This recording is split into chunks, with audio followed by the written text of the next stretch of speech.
सिया की शादी को 15 दिन हो चुके थे। गायत्री के लिए ये 15 दिन किसी परीक्षा से कम नहीं थे। हर दिन सिया की यादों में बीतता और हर रात उसकी चिंता में। नई जिंदगी, नया घर, नए रिश्ते। क्या सिया सबके साथ ठीक से घुल मिल पाई होगी? क्या वह खुश होगी? ये सवाल गायत्री को अंदर से परेशान कर रहे थे।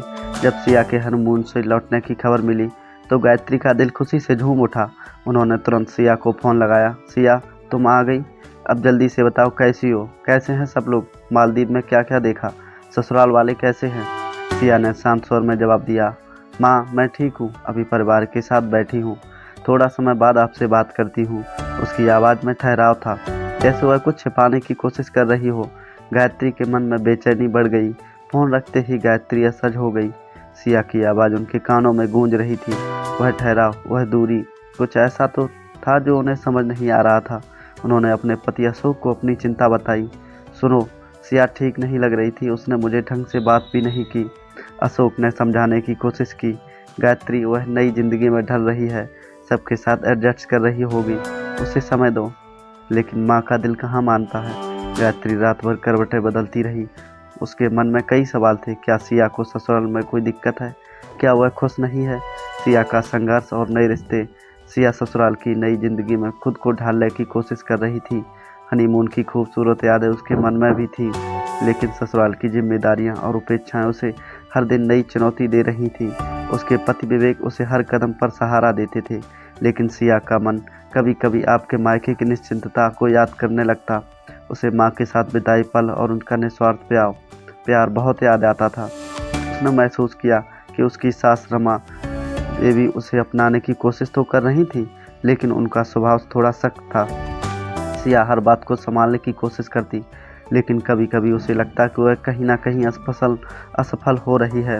रमा देवी सिया को धीरे धीरे समझाने लगी थी। उन्हें पता था कि सिया एक अलग परिवेश से आई है और उसे समय की ज़रूरत है, लेकिन उनका सख्त स्वभाव अक्सर उनके इरादों को जाहिर नहीं होने देता। दूसरी ओर गायत्री अपनी बेटी की सास को लेकर चिंतित रहती थी। उन्हें शादी के दौरान रमा देवी की बातें थोड़ी कड़वी लगी थी। जब उनकी बेटी उस घर में थी और हर स्थिति को वह शक की नज़र से देखने लगी थी। सिया का दिल बोझ, सिया का संघर्ष भीतर ही भीतर जारी था। वह अपनी माँ को परेशान नहीं करना चाहती थी और ससुराल वालों को भी यह नहीं दिखाना चाहती थी कि वह संघर्ष कर रही है। उसने विवेक से अपने मन की बात साझा की। विवेक, मुझे कभी कभी ऐसा लगता है कि मैं यहाँ सबके साथ तालमेल नहीं बिठा पा रही हूँ। तुम्हारी मम्मी बहुत सख्त है, मुझे डर लगता है कि मैं उन्हें निराश न कर दूँ। विवेक ने उसे सांत्वना दी। सिया, तुम्हें किसी से डरने की ज़रूरत नहीं है, मम्मी का स्वभाव ही ऐसा है, लेकिन वह तुम्हें पसंद करती हैं, बस थोड़ा समय लो। सिया को विवेक के शब्दों से कुछ राहत मिली, लेकिन माँ से खुलकर बात करने का मन अब भी उसके अंदर कहीं दबी हुई थी। गायत्री हर रोज सिया के फोन का इंतजार करती, लेकिन सिया का फोन न आना उन्हें और परेशान करता। उन्होंने एक दिन खुद को रोक नहीं पाया और फिर सिया को फोन किया। सिया, तुम ठीक हो ना? मुझे तुमसे बात किए बिना चैन नहीं आता।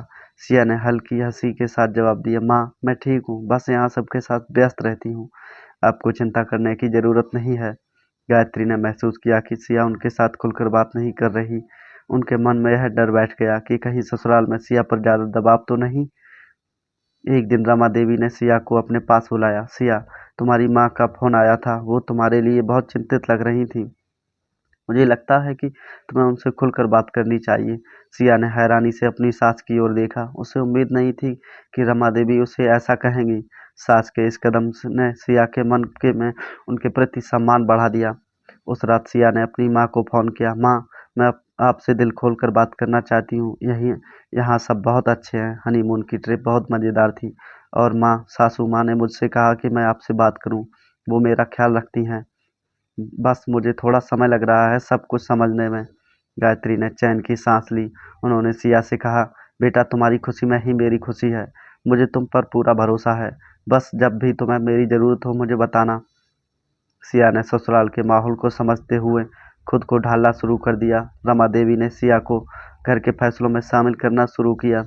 सिया ने भी अपने मायके और ससुराल के बीच संतुलन बिठाना सीख लिया। वह अब खुद को इस नए परिवार का हिस्सा महसूस कराने लगी थी। इस पूरे घटनाक्रम में एक शुभ संकेत था, प्यार, समझदारी और संवेद की ताकत। रमा देवी के छोटे से कदम ने सिया और गायत्री के बीच की दूरी मिटा दी। यह कहानी से हमें यही शिक्षा मिलती है, समझदारी सबसे ज़रूरी है। दोस्तों, आज की कहानी पसंद आई हो तो लाइक शेयर सब्सक्राइब करना ना भूलें और हमें कमेंट में ज़रूर बताएं कि ये कहानी आपको कैसी लगी। मिलते हैं नई कहानी के साथ। जय श्री राम दोस्तों।